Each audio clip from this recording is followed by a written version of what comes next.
किया है। भारतीय जनता पार्टी की डबल इंजन की सरकार प्रधानमंत्री मोदी जी के मार्गदर्शन में जो कहा वो करके दिखा दिया। अब तो कोई संदेह नहीं है ना, अयोध्या में राम मंदिर के निर्माण में कोई संदेह, और केवल मंदिर का निर्माण ही नहीं हो रहा है, अब तो अयोध्या दुनिया की सुंदरतम नगरी के रूप में स्थापित हो रहा है। पूरी अयोध्या को इसका लाभ होगा, पूरे अयोध्या जनपद को नाम होगा। हमने इसीलिए नामकरण भी अयोध्या कर दिया है। पहले लोग किस नाम से जानते थे? पहले लोग फैजाबाद के नाम से जानते थे। दुनिया हमें अयोध्या के नाम से जानती थी और हम अपना परिचय फैजाबाद के नाम से देते थे। लेकिन हमने कहा नहीं नहीं, इस जनपद का नाम तो भगवान राम के साथ जुड़ना चाहिए, और नामकरण भी हमने अयोध्या कर दिया। अयोध्या नामकरण हो गया ना। मुझे एक बात बताइए, 2017 के पहले प्रदेश में एक महोत्सव होता था, और सैफई महोत्सव था। ठीक है, आप सही बोल रहे हैं, सैफई महोत्सव था। आयोजकों को स्वयं नहीं पता होता था कि यह आयोजन क्या है। उसमें न राग था, न रंग था, न भाव थी, न भाषा थी। और भाइयों बहनों, उन लोगों की स्वयं की समझ में नहीं आता था ये क्या हो रहा है। लेकिन आज जब महोत्सव की बात होती है तो अयोध्या के दीपोत्सव की बात जरूर होती है ना। हर घर में दीप जलता है ना, राम जी की पेड़ी दीपों से जगमगाती है ना, हमारी अयोध्या दीपों से जगमगाती है ना। और गरीबों के घर से आने वाली मिट्टी से जब दीपक बनता है तो उसकी भी आय बढ़ती है, और अयोध्या दुनिया के अंदर चमकती है। घर क्या, यानी गरीब का घर भी रोशन होता है, और पूरी अयोध्या की रोशनी से पूरी दुनिया अपने आप को जोड़ती है।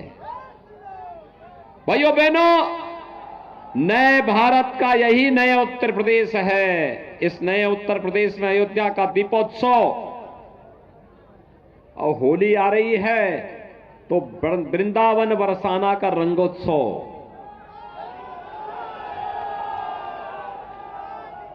देवताओं की दीपावली कैसे होती है? काशी की देव दीपावली। और कुंभ कैसे होना चाहिए? प्रयागराज का भव्य और दिव्य कुंभ इसका उदाहरण बनता है।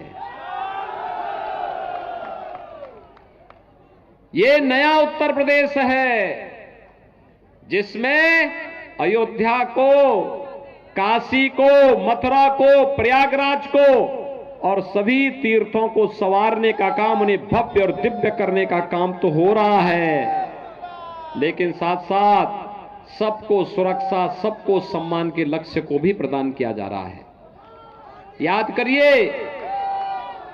करिए 2017 के पहले क्या होता था? हर तीसरे दिन एक दंगा होता था कि नहीं होता था? हर तीसरे दिन एक दंगा होता था ना। 5 साल में आपने कोई दंगा सुना? आज उत्तर प्रदेश में दंगा नहीं होता है। और जो लोग धमकी देते थे कि अयोध्या में राम मंदिर का फैसला आएगा तो ये हो जाएगा, तो मैं तब भी बोलता था भाई मच्छर भी नहीं मरने वाला है, कुछ नहीं होगा। फैसला दो और अयोध्या में राम मंदिर के निर्माण कार्य को आगे बढ़ाओ। भव्य मंदिर का निर्माण कार्य हो रहा है। ये धमकीबाज, ये जो पेशेवर माफिया थे, धमकीबाज थे, पेशेवर गुंडे थे, 4.5 वर्षों तक बिलों के अंदर दुबके थे। चुनाव की घोषणा के बाद फिर से बाहर आकर के धमकीबाज बन गए, धमकी दे रहे हैं। हमने कहा देखो, थोड़े दिन और इनकी गर्मी रहने दो, 10 मार्च के बाद सब शांत हो जाएगा। 10 मार्च के बाद सब अपने आप शांति। और भाइयों बहनों, मैं यही कहने के लिए आया हूं, याद करिए भारतीय जनता पार्टी की सरकार बनी, हमने अन्नदाता किसानों का कर्ज माफ किया। पहला काम क्या किया था? अन्नदाता किसानों की कर्ज माफी का। और अन्नदाता के किसानों की कर्ज माफी का काम किया था तो अयोध्या जिले में भी भाइयों बहनों 50,400 किसानों का कर्ज माफ हुआ था। 50,400 अयोध्या जनपद में। हमने दूसरा निर्णय लिया था अवैध बूचड़खानों को बंद करने का। अवैध बूचड़खाने बंद होने चाहिए कि नहीं होने चाहिए? और हमारा निर्णय ये है, हम गौ माता को कटने नहीं देंगे, लेकिन अन्नदाता किसानों की फसलों को भी नुकसान नहीं होने देंगे। ये दोनों काम साथ साथ चलेंगे। अगर किसी कसाई को ये गलतफहमी होगी कि वह गौ कसी करके समाज में अव्यवस्था फैलाए, तो फिर उसको भी सोच लेना चाहिए कि सरकार पहले से निर्णय ले चुकी है कि अवैध बूचड़खाने नहीं चलेंगे। गौ माता को कटने नहीं देंगे, लेकिन अन्नदाता किसानों की फसलों को भी नष्ट नहीं होने देंगे। और इसीलिए सरकार ने तय किया है, हर बेसहारा गाय के लिए गौशाला बनाएंगे। हर गौशाला को ऊर्जा के साथ जोड़ेंगे, प्राकृतिक खेती के साथ जोड़ेंगे। और भाइयों बहनों, जो किसान बेसहारा गायों की देखभाल करेगा, हर गाय पर हर महीने 900 रुपए उसको उपलब्ध कराएंगे।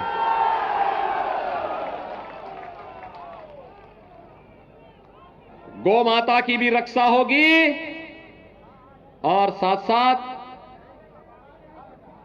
अब कोई अवैध बूचड़खाना नहीं चलेगा। जैसे अपराधी अपने गले में तख्ती लटका करके थाने थाने खड़ा होता है ना कि जान बख्श दो,